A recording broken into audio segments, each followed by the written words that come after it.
it took me almost 11 years. He was shocked to learn it. Then he commented, "With that duration of academic studies, I think you almost know everything." I said, "No, I still have a lot of things to learn in life."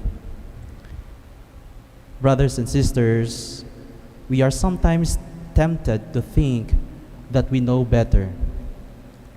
Yet when we expose ourselves to the real life of the people in the mission field, it is then that we learn to be humble and to listen. Sometimes, situations and issues would shake us and force us to react impulsively.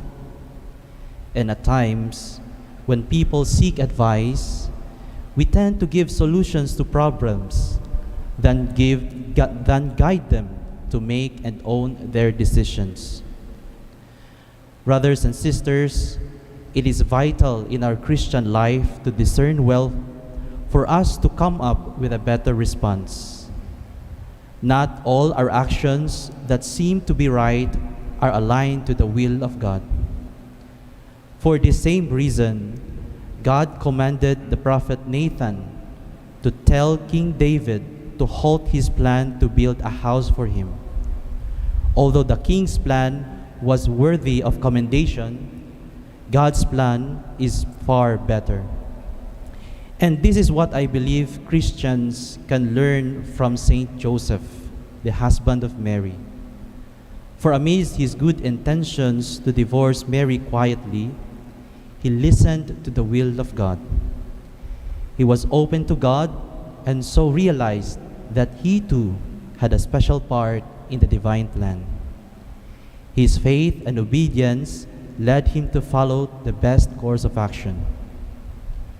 Brothers and sisters, there are crises in our world today, and we hear a lot of voices, condemnations, propaganda, promises, conflicts, and many others.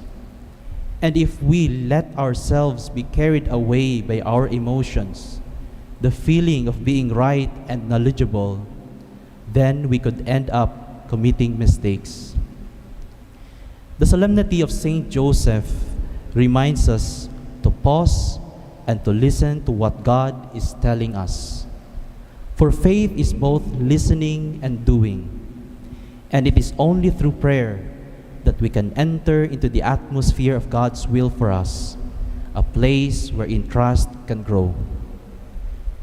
Therefore, as we face the various concerns in our daily life and society, let ourselves be guided by the hands of God, trusting that His plans are far better than ours.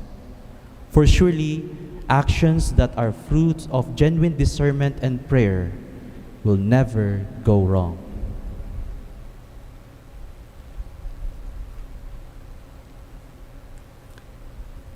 Please rise and let us profess our faith.